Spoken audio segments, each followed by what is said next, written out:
Bu kanalda tam 2 senedir motosiklet hikayeleri anlatıyorum, motosiklet test ediyorum, yiyorum, içiyorum ve de geziyorum. Hepsinin yeri ayrı, hepsinden ayrı bir keyif alıyoruz. Ama bugün bir makine var ki benim motosiklet hayatım içinde oldukça önemli bir makine. Ayrıca da belki hiçbirimizin 2022'de sıfır modelini görebileceğini düşünmediğimiz bir makine. Karşınızda Java 300 CL 2022. Ben Onur Çakı ve Nekipedya gazlıyor.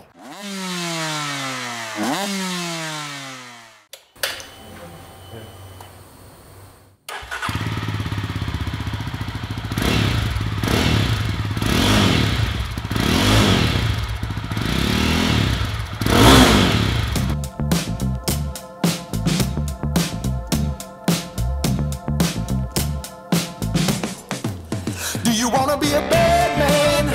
Yes, you do. Do you wanna taste sweet salvation underneath the summer moon? Do you need another hand now? Yes, you do. Go see Miss Joseph down on Columbus Avenue. Down in the city, there's a place that never sleeps. You can see it all up past 57th Street. Music is hot. Drinking there's free. Alright. Columbus Avenue.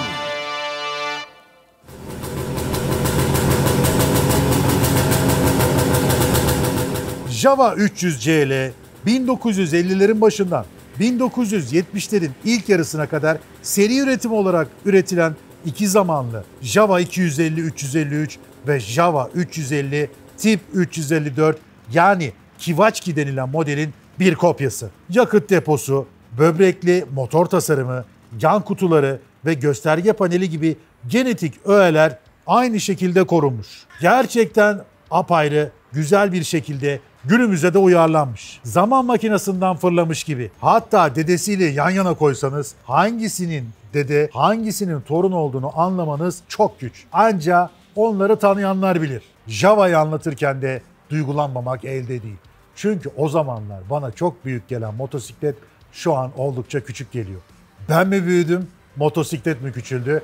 Tabii ki ben büyüdüm. Java ile ilgili de benim motor hayatıma başlamamda çok duygusal bir hikaye var. Onu da sizle paylaşmak istiyorum. Zamanında bu motorlara uzaktan bakıp bir tanesine binsek, bir tanesine binsek diye böyle iç çekiyorduk. Yaş zaten herhalde 7, 8, 10 falan o civarlar. O zamanlarda dayım, nur içinde yatsın Uğur dayım, bir Java almıştı ve o Java ile bize hafta sonları geliyordu ve de gidiyordu.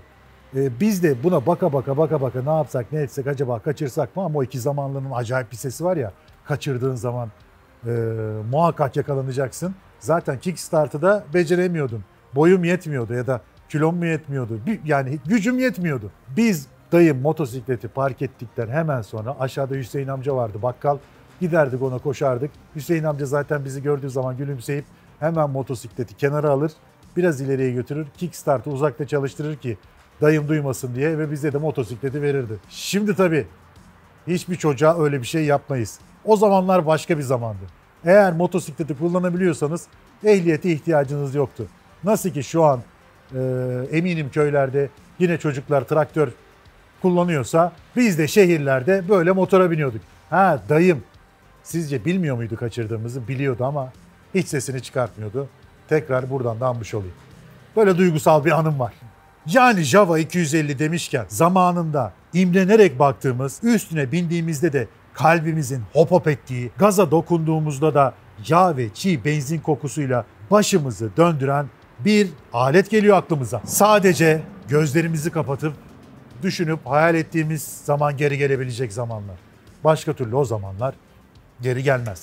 Tabii o zamandan bu zamana çok şey değişti. Öncelikle günümüz koşullarına tasarım dilini koruyarak geldiğini söyleyebilirim. Tabii ki günümüz koşullarına uyumlayabilmek için de motorda değişiklikler yapılmış. Hepimiz bu motorun iki zamanlı olarak günümüze gelmesini isterdik ama maalesef yeni kanunlar, bu Euro 5 normları ve benzeri yasal kirletmeyelim, öyle olmayalım falan, hiçbir şey kirletmiyor, bir tek bu kirletiyor ya.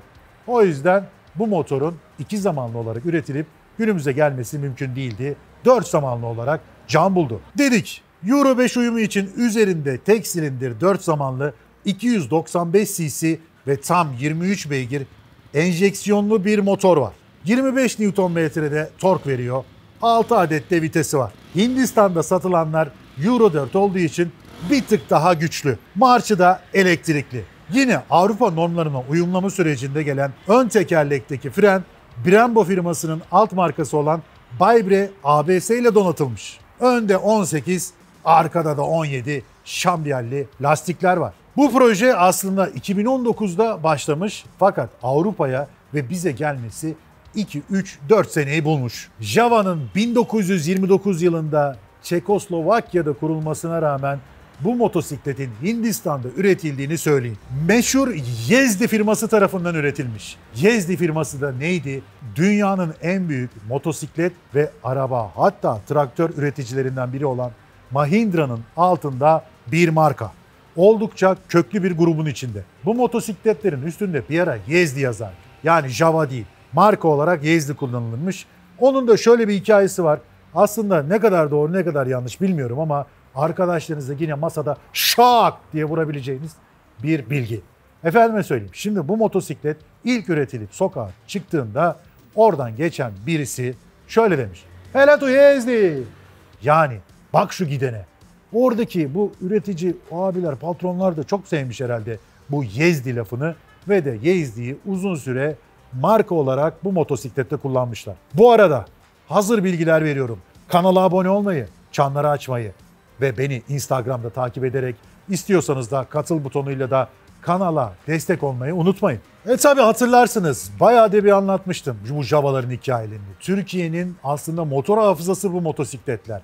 İş, aş için kullanılan, gerektiğinde tarla sürülen, gerektiğinde arkasında patates çuvalıyla pazara gidilen, gezmeye gidilen, pikniğe gidilen, denize gidilen müthiş makineler bunlar.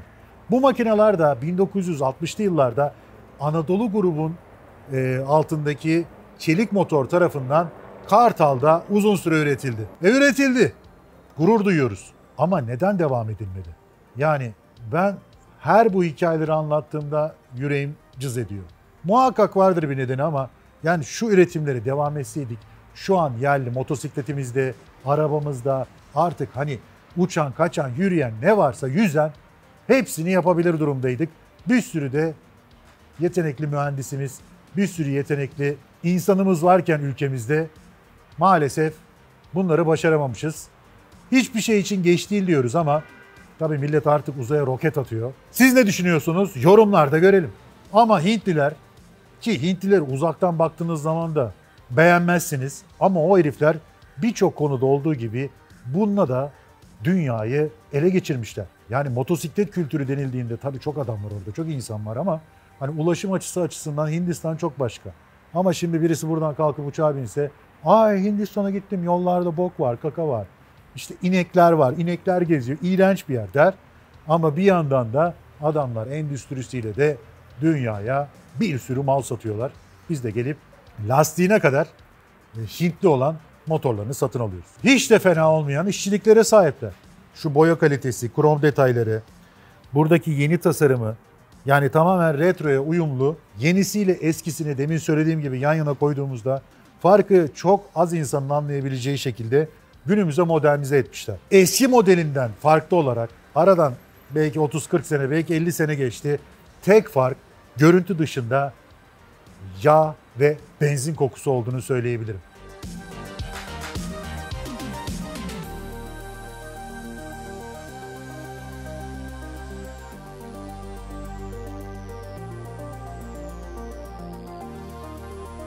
Çamur yağdığı için motorumuz birazcık kirlendi. Ama mekanizmasından hiçbir şey kaybetmedi. Şimdi ufak bir yol testi yapalım.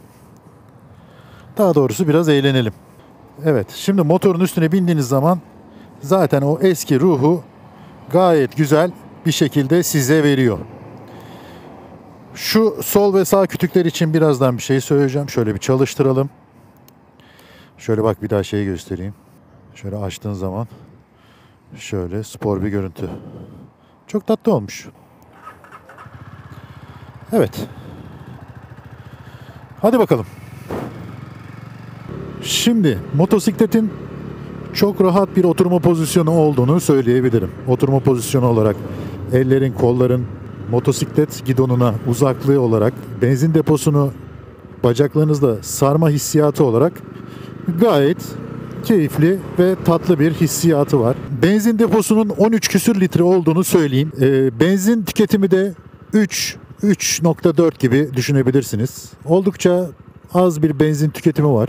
Gayet iyi. Bu takometre sadece dijital. Onun dışındaki her şey analog. Sadece bunun için söyleyebileceğim tek bir dezavantaj var. Bu oturuş pozisyonunda şuradaki hızı göremiyorsunuz. Yani tam şurası 80.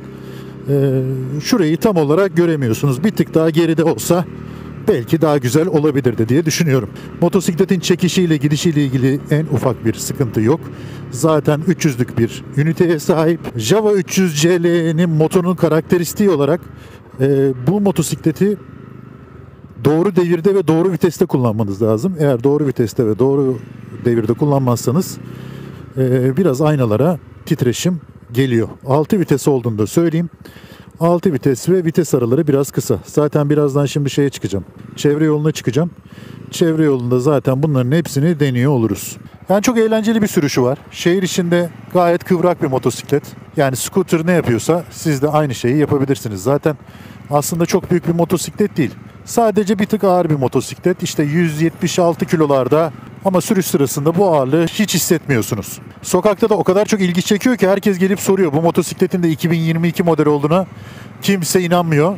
Sürekli yolda durdurulup abi sen bu motosikleti ne güzel yapmışsın. Abi sen bunu nasıl işte şöyle yaptın. Sen bunun nasıl lastiklerini önde disk yaptın. Yani gelip fotoğraf çektirmek isteyen oluyor. Böyle sizden popüler bir motosiklet yani.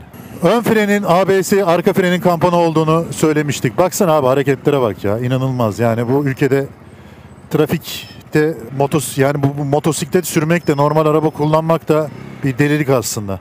Ya dayı ne yapıyorsun ya? Sana değil ya. Öndekine diyorum. Sana demiyorum. Ha?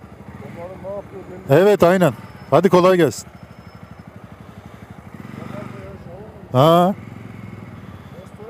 Yok 2022. Yeni çıktı. Hadi kolay gelsin. Virajı gayet güzel motosikletin. Yeterli bir seviyede. Bu Java 300'lüğün, yeni Java'nın son hızının 125-130 olduğunu söyleyebilirim.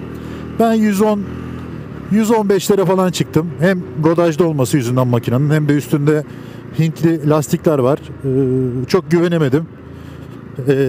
Ama beni yarı yolda bırakacak herhangi bir nasıl söyleyeyim olumsuz bir şey de yapmadı. Sabahleyin yağmurluydu. Dediğim gibi çamur yağdı.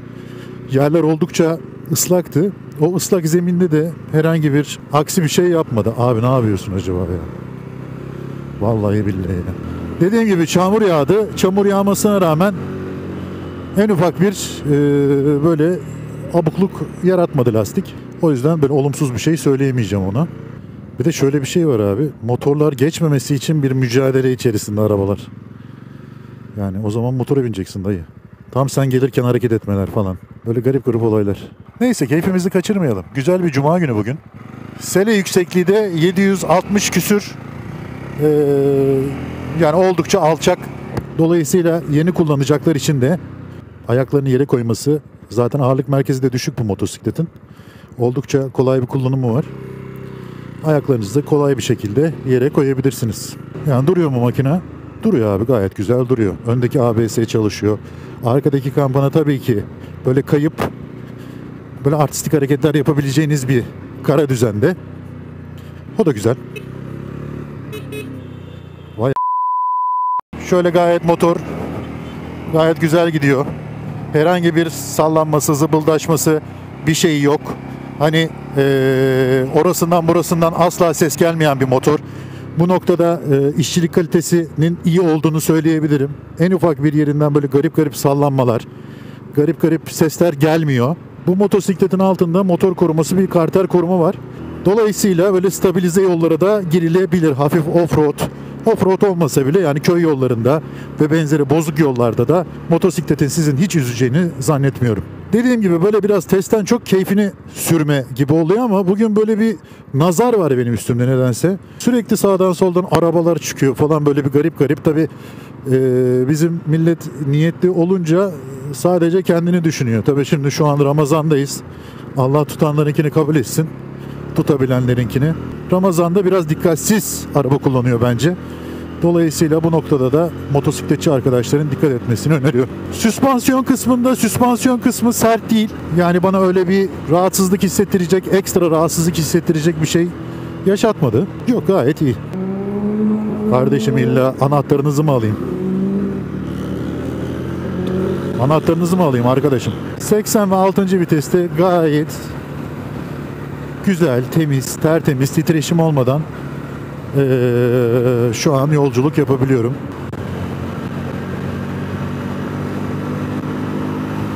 Hızlanması fena değil.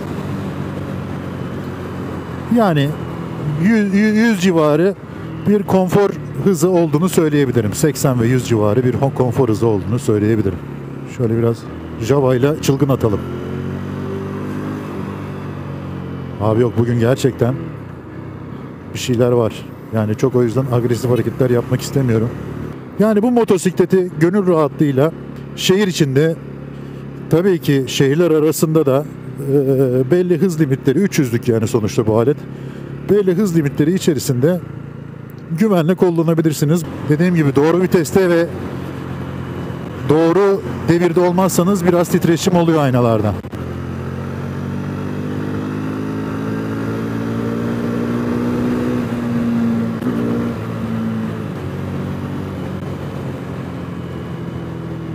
Evet. Köpek testinden de geçti. Köpekler saldırmadı. Şimdi de bir eski tabirle eşek osurtan yokuşu testi yapacağım. Bakalım makinenin çekişi nasıl? Hadi bakalım.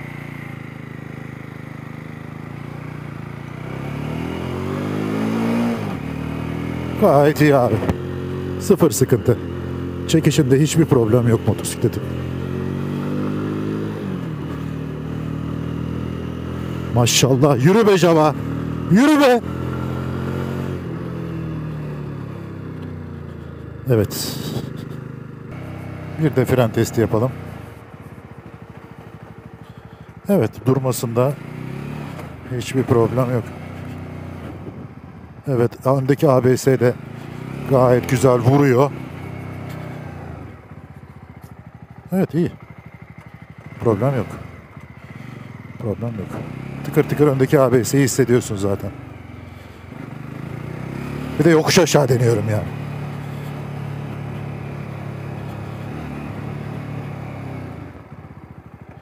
Evet. Duruşunda ve gidişinde sıfır sıkıntı. Canım Java'm benim. Seni hep sevdim ve sevmeye devam edeceğim Java. Vallahi 2022'de görüşeceğimizi hiç düşünmezdim. Bir gün şöyle pikniğe falan da gidelim Java senle. Güzel mangal yaparız be Java. Eski günlerdeki gibi, ne dersin? Vallahi bence çok güzel olur. Harika olur. Seni bu şehirden kurtaracağım Java'cığım. Hiç merak etme. Ben de gideceğim bu şehirden, seni de kurtaracağım. Ait olduğumuz yere, köylere geri döneceğiz seninle Java. Emin ol. Yine gençliğimizdeki gibi kızların peşinden gideceğiz be Java. Onları iki zamanlı sesimizle ne korkutuyorduk. Hatırlıyor musun? Ne karizmaydık ya. Kahvenin önünden geçerken. Vallahi o günler geri gelmez. Anca gözlerini kapattığında ve hayallere daldığında o günlere gidiyorsun. Oldukça basit, iyi de bir motora sahip. Bunun dışında bu motosikleti Java hastaları, retro meraklıları, tek tip modellerden sıkılıp değişik, farklı bir motora binmek isteyenler için şehir içinde, kısa mesafelerde, hatta dünyayı gezmek için bile kullanabilecekleri keyifli, duygusal ve de her görenin bir daha dönüp baktığı bir motosiklet. Şimdi size Java'dan daha büyük bir sürprizim var. Bu ne olabilir? Bir Java'dan daha büyük bir sürpriz, 2 Java. Hani dedik ya, hem dedesini hem torununu yan yana görseler ikisini birbirinden ayıramaz dedik ya. O zaman ikisini de koyuyorum. Evet, bugün yanımızda tam bir Java hastası Hakan var. Çok tatlı. Çok güzel gazlıyor. Çok güzel. Bu motosikleti 2022 modelini satın alabilirim.